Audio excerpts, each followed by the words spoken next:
acabou. Não por um ano, não até o próximo torneio, mas para sempre. Cristiano Ronaldo disputou o seu último jogo num campeonato do mundo e a forma como tudo terminou diz tudo sobre a profundidade da podridão que existe no futebol moderno. Aos 91 minutos de um jogo tenso, nervoso contra a Espanha, dois suplentes de quem ninguém falava desmantelaram Portugal. Mikel Merino colocou o golo da vitória para lá do guarda-redes Diogo Costa no tempo de compensação. E de um momento para o outro, o avançado mais condecorado da história deste desporto foi eliminado do torneio que nunca ganhou e que agora nunca ganhará. Resultado final: Espanha 1, Portugal 0. Este é o número que devia deixar qualquer um gelado. No último jogo de Mundial de toda a sua carreira, Cristiano Ronaldo tocou na bola apenas 19 vezes. 19. Por isso, falemos do que realmente aconteceu aqui, porque isto não é apenas uma história de despedida. É uma história sobre poder, dinheiro e sobre a forma como o maior torneio do planeta está a ser silenciosamente sequestrado pela política,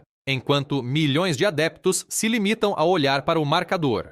Comecemos pelo próprio jogo, porque ele condensou toda a tragédia em 90 minutos. Era um derby de fronteira entre duas nações vizinhas que partilham uma fronteira, metade de uma liga e um ADN futebolístico quase idêntico. Durante grande parte da partida, nenhuma das equipas conseguiu realmente surpreender a outra. Ronaldo teve uma verdadeira oportunidade, uma recarga que o guarda-redes espanhol Unai Simón defendeu ainda no início da primeira parte. E para ele foi praticamente isso durante toda a noite. O jogo parecia encaminhado para o prolongamento até Espanha fazer precisamente aquilo que Portugal simplesmente não conseguiu. Encontrou uma faísca vinda do banco. Um suplente meteu um passe para dentro da área, outro suplente desviou a bola e Merino finalizou de primeira para o canto. Foi o quinto jogo de Espanha sem sofrer golos em 5 partidas. O torneio de Portugal e a história de Ronaldo neste palco terminaram num instante. A equipa com pernas frescas e ideias frescas venceu a equipa que continuava presa ao passado. Para enorme mérito de Portugal, a equipa defendeu de forma heróica durante quase toda a noite. O lateral esquerdo, Nuno Mendes, travou a sensação adolescente espanhola Lamine Yamal durante boa parte de uma hora, neutralizando um dos jovens jogadores mais perigosos do planeta. Durante longos períodos, este pareceu mesmo um jogo que Portugal podia roubar ou arrastar até aos penaltis. Essa é a parte cruel desta história. A defesa foi magnífica. Tudo o que já estava partido acontecia à frente da defesa. No momento em que Mendes saiu a coxear, lesionado, o equilíbrio frágil inclinou-se. E a qualidade espanhola vinda do banco acabou o trabalho. Para perceber por que isto dói tanto, é preciso perceber o único prêmio que assombrou Ronaldo durante toda a sua carreira. O Campeonato do Mundo é o único troféu que nunca regressou a casa com ele. Pensem nisso por um segundo. Estamos a falar de um jogador que ganhou praticamente tudo o que o futebol de clubes pode oferecer. Campeonatos em 3 países diferentes, 5 ligas dos campeões e uma montanha de prêmios individuais. E ainda assim, ao longo de 5 mundiais diferentes, o maior prêmio deste desporto escapou-lhe sempre por entre os dedos. A sua melhor campanha foi lá atrás, em 2006, quando um Ronaldo de 21 anos ainda era uma peça secundária numa seleção portuguesa que chegou às meias finais. Nunca voltou a chegar tão perto. Em 2018, Portugal caiu nos oitavos de final. Em 2022, no Catar, saiu do relvado em lágrimas depois de uma derrota nos quartos de final frente a Marrocos, tendo ficado no banco nesse mesmo jogo, aparentemente terminado no maior palco do mundo. Toda a gente assumiu que aquele era o verdadeiro fim. Em vez disso, o selecionador deu-lhe mais um torneio, uma última oportunidade para reescrever a história. O resultado foi o capítulo mais doloroso de todos. O seu legado em mundiais fecha-se por cumprir, para sempre um passo atrás do seu rival de longa data, que tem precisamente esse troféu pelo qual Ronaldo teria trocado quase tudo. Agora, sejamos honestos sobre algo que toda a gente conseguia ver e que apenas um homem se recusava a admitir. Ronaldo era simplesmente velho demais para este torneio. Não acabado num sentido cruel ou desrespeitoso, mas já matematicamente incapaz de carregar uma equipa inteira às costas. Aqueles 19 toques não foram acaso. 12 deles aconteceram só na primeira parte, o total mais baixo que alguma vez registrou numa primeira parte de um mundial em toda a carreira. Não tocou na bola uma única vez depois do minuto 80. Ao longo do torneio, teve uma média inferior a 4 remates e cerca de 3 duelos por cada 90 minutos, quando era realmente um dos melhores avançados do mundo nos seus anos de auge em mundiais. Esses mesmos números rondavam os 6 remates e mais de 11 duelos por jogo. Tentou vários duelos aéreos nos 2 primeiros jogos da fase de grupos. Depois tentou 0 nos últimos 3 encontros. A presença, a explosão, a ameaça dentro da área. Tudo isso desaparecera em silêncio. As estatísticas não sussurravam esta verdade, gritavam-na. É aqui que essa história se torna quase sombriamente cômica. A certa altura do torneio, a internet inteira decidiu que ele estava de volta. Depois de uma exibição inicial apagada, quase como uma estátua, em que mal se mexeu e foi arrasado online, Ronaldo entrou no jogo seguinte e marcou 2 vezes numa vitória expressiva. A reação foi instantânea. Ele está de volta, dizia-se. O rei nunca saiu, realmente. Duvidem dele por vossa conta e risco. Havia apenas um pequeno problema. Essa goleada aí aconteceu contra uma das defesas mais fracas que ainda restavam no torneio. Com todo o respeito por esse adversário, muitos avançados amadores poderiam ter marcado contra aquela linha defensiva num bom dia. Porque no momento em que Ronaldo enfrentou uma equipa que tinha realmente conquistado o seu lugar nas fases a eliminar, os golos desapareceram por completo. Nos 4 jogos contra a oposição séria e credível, conseguiu exatamente um golo e foi de grande penalidade. Portugal, com o maior goleador internacional da história do futebol em campo, marcou um total de 2 golos durante todos os minutos dele em campo contra a concorrência verdadeira. 2 golos. E isso já não é um avançado de referência, é um monumento por onde a equipa passou a caminho da eliminação. Então, quem é realmente responsável por este desfecho? Porque no fim, a culpa não é propriamente de Ronaldo. Esta é a parte mais importante. O responsável é o selecionador Roberto Martínez, que construiu uma campanha inteira de mundial em torno da proteção do lugar de titular de um ícone de 41 anos.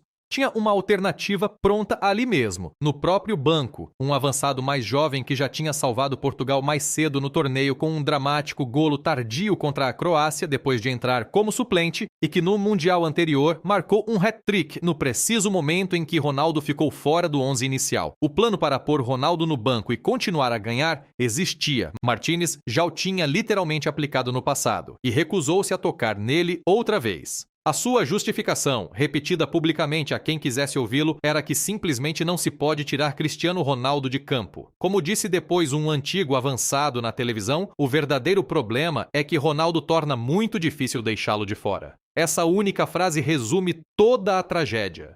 Ninguém à sua volta tinha a autoridade ou a coragem para dizer não a Cristiano Ronaldo. E isso transformou-se numa distração que engoliu todo o foco da equipa. Todos os jogos passaram a ser a mesma novela. O selecionador atrever-se-ia a substituí-lo? E se o fizesse, como reagiria Ronaldo diante das câmaras? Os comentadores apontaram diretamente para as expressões de frustração que Ronaldo mostrava sempre que finalmente era retirado, resumindo a armadilha na perfeição. Portugal estava condenado se sentasse o seu capitão e condenado se não o fizesse. Um plantel que devia ter passado o verão a estudar táticas e adversários passou-o, em vez disso, a gerir em silêncio o humor de um só homem. Não é assim que funcionam as equipas campeãs. É assim que uma equipa perde lentamente a sua identidade enquanto todos fingem que está tudo bem. E essa indulgência teve consequências reais, mensuráveis, não apenas sentimentos feridos. Como Portugal construiu toda a sua estrutura ofensiva em torno de um jogador que já não conseguia entregar, a equipa teve dificuldade em ameaçar verdadeiramente adversários mais fortes, e isso custou-lhe caro na fase de grupos. Um empate sem brilho frente a um adversário mais abaixo no ranking. Um jogo depois do qual Martínez voltou a defender as suas escolhas de 11, fez com que Portugal terminasse o grupo numa posição pior do que precisava, apanhando a favorita Espanha nos 1/8 de final, em vez de um caminho mais fácil em frente. Leiam isso outra vez. A decisão de manter a estrela envelhecida em campo durante todo o torneio não só não ajudou. Entregou ativamente a Portugal um percurso mais difícil no quadro e depois esse percurso mais difícil eliminou-o. Toda a campanha transformou-se numa exposição itinerante dedicada à digressão de despedida de um só homem e o futebol, propriamente dito, sofreu com cada minuto disso. Martínez não falhou o Portugal por desrespeitar Ronaldo. Falhou o Portugal porque gostava demasiado dele para o treinar de verdade. Agora demos crédito onde ele é realmente devido, porque Ronaldo mereceu-o mais do que suficiente. É um vencedor de 5 bolas de ouro, 5 vezes campeão da Liga dos Campeões, um homem que representou o seu país durante mais de 2 décadas e que, nas suas próprias palavras, entregou 3 grandes troféus a uma nação que, antes dele, não tinha ganho praticamente nada de grande dimensão. Levou Portugal ao título europeu em 2016. Um troféu que ele próprio disse valorizar tanto como um mundial. Produziu momentos num campo de futebol que uma geração inteira de crianças passará anos a tentar imitar. Querer enviar um jogador assim para a reforma com dignidade não é crime. Até se pode compreender o instinto natural de um treinador que não quer ficar lembrado como o homem que sentou uma lenda. Mas essa reverência revelou-se exatamente o veneno aqui. Uma seleção nacional existe para ganhar jogos, não para encenar a despedida emocional de um só homem. No momento em que os golos contra adversários reais deixaram de aparecer, a decisão mais bondosa e mais inteligente que Martínez tinha à disposição era precisamente a única que ele simplesmente não conseguiu tomar. Por isso, a história acaba exatamente como acaba. Ronaldo deixou o campo visivelmente emocionado, dizendo depois que se sentia triste por sair do Mundial desta forma. Provavelmente ficará na história como o maior jogador que nunca levantou esse troféu específico. O próprio Martínez caiu sobre a própria espada quase de imediato, confirmando logo após o apito final que deixava o cargo de selecionador, explicando que continuar na função já não fazia sentido se não conseguia entregar o único prêmio para o qual tinha sido contratado. Martínez deixa Portugal com um registro global impressionante no período em que esteve no comando, mas, no fim, será lembrado como mais um grande torneio que terminou em desilusão para um treinador que já abandonou cargos em seleções nacionais em circunstâncias semelhantes mais do que uma vez na carreira. Quando chegar o próximo grande torneio, Ronaldo terá 43 anos. Não há próximo Mundial para ele. Este foi mesmo o capítulo final, e em vez de um herói a cavalgar para o pôr do sol com a bola nos pés, os adeptos receberam uma lenda reduzida a 19 toques. Essencialmente, um espectador na sua própria despedida, porque todos à sua volta se preocuparam mais em proteger o nome na camisola do que em proteger a equipa que a vestia. Mas há uma parte deste Mundial que quase nada tem que ver com penaltis ou substituições, e tudo tem que ver com a razão pela qual alguns adeptos já estão a chamar abertamente manipulado a este torneio antes mesmo de ele terminar. Enquanto a história de Ronaldo dominava as manchetes, um escândalo muito maior explodia discretamente poucos dias depois. Um escândalo que chega até a Casa Branca.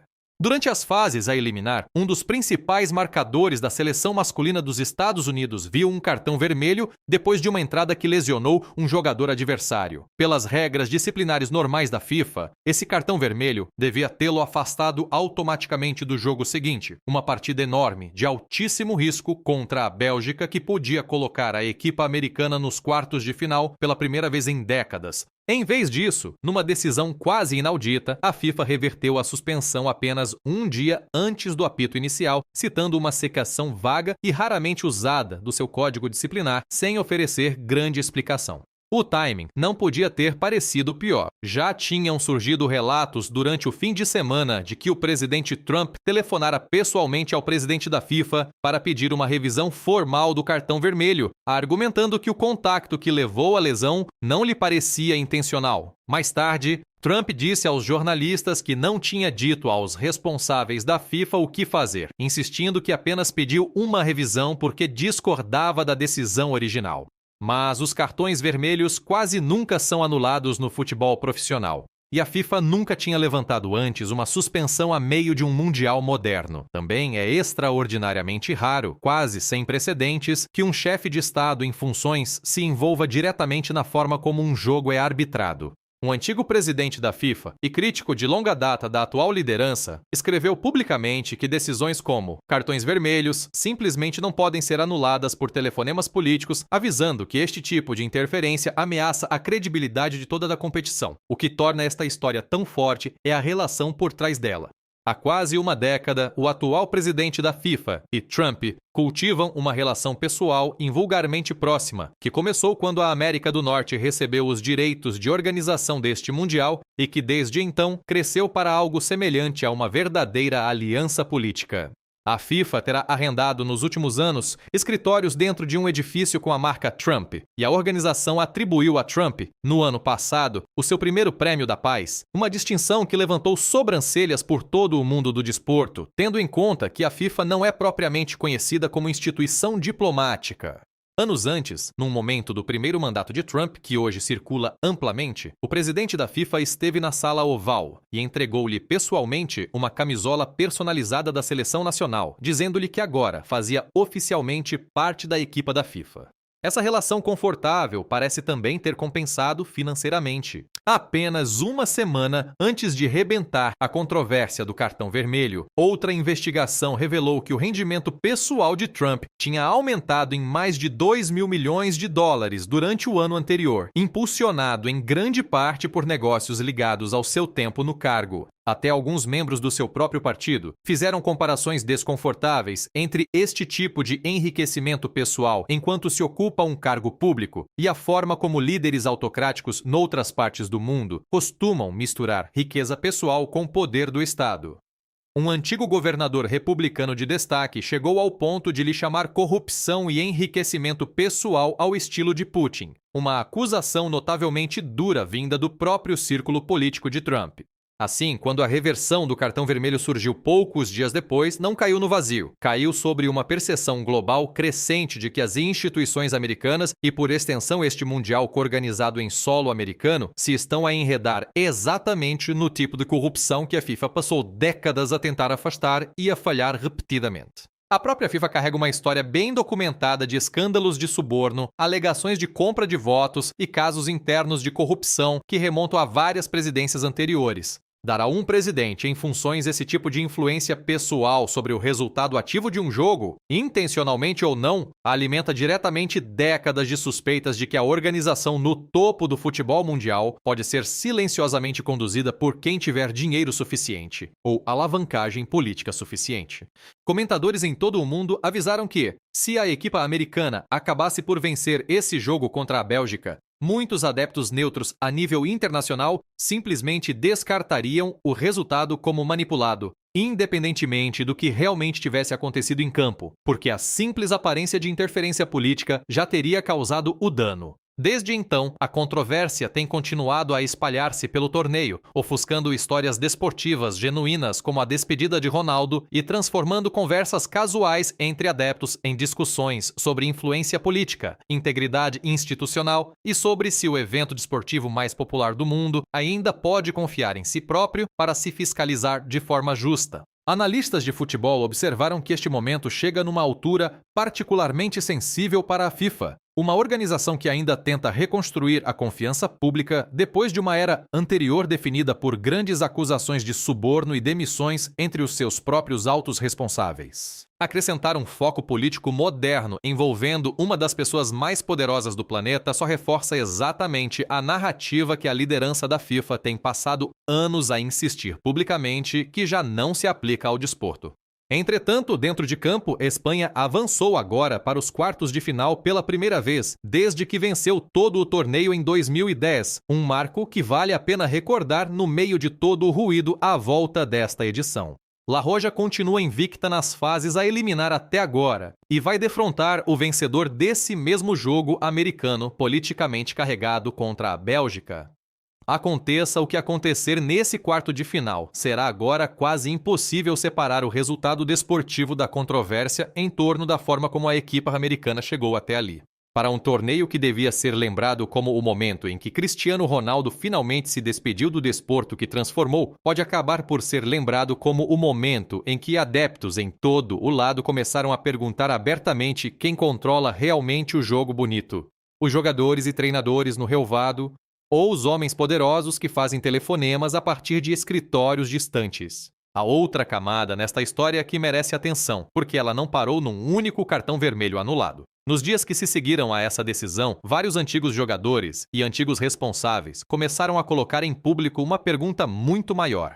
Se a FIFA consegue reverter uma decisão disciplinar clara sob pressão de um único telefonema poderoso, o que significa isso para todas as outras decisões contestadas que ainda estão por vir neste torneio, incluindo penaltis, revisões de fora de jogo e suspensões disciplinares nos quartos de final e daí em diante? Alguns comentadores especularam abertamente. E isto continua a ser especulação e não um facto confirmado, que outras federações nacionais podem agora sentir-se encorajadas a fazer pressão direta sobre a FIFA através de canais políticos, em vez de seguirem os processos normais de recurso, especialmente se acreditarem que um governo rico ou influente está por trás da sua equipa. Nada foi provado sobre quaisquer casos adicionais, mas a mera sugestão mostra quão depressa a confiança pode ser corroída quando se abre uma exceção no topo do desporto. Isto também reabriu velhas feridas do passado da FIFA. Os seguidores de longa data do futebol internacional lembram-se do vasto escândalo de corrupção de há cerca de uma década, quando vários altos dirigentes da FIFA foram acusados de suborno e associação criminosa em casos ligados a votações de atribuição de mundiais e contratos de transmissão. Esse escândalo afastou toda uma geração de dirigentes da FIFA e devia inaugurar uma era de governação mais rigorosa e transparente. Agora, os críticos argumentam que conceder tanta influência informal a qualquer chefe de Estado, independentemente do país que ele lidera, desfaz quase de um dia para o outro anos de reparação reputacional. Os defensores da atual liderança da FIFA contrapõem que o processo de revisão do cartão vermelho existe tecnicamente dentro do regulamento e que a pressão externa, por mais invulgar que tenha sido, não reescreveu literalmente nenhuma regra. Mas ambos os lados concordam numa coisa: a ótica por si só já causou danos reais à confiança pública no torneio. Para os adeptos comuns que só tentam desfrutar do futebol, todo este ruído cria um ecrã dividido desconfortável. De um lado está uma história desportiva puramente emocional, um ícone envelhecido a abandonar o maior palco do jogo, depois de 2 décadas, a perseguir um troféu que nunca chegou. Do outro lado está uma história muito mais fria sobre dinheiro, acesso e sobre se as pessoas mais ricas e mais bem ligadas do mundo conseguem dobrar silenciosamente a seu favor até algo tão universalmente amado como o Campeonato do Mundo. Ambas as histórias estão a desenrolar-se dentro do mesmo torneio, nos mesmos relvados, perante a mesma audiência global, e nenhuma delas parece dar sinais de desaparecer antes do apito final do jogo do título, ainda a semanas de distância. Onde colocam Ronaldo agora que a sua história em mundiais se fechou para sempre e acham que a integridade deste torneio já foi comprometida antes mesmo de a final ter sido disputada?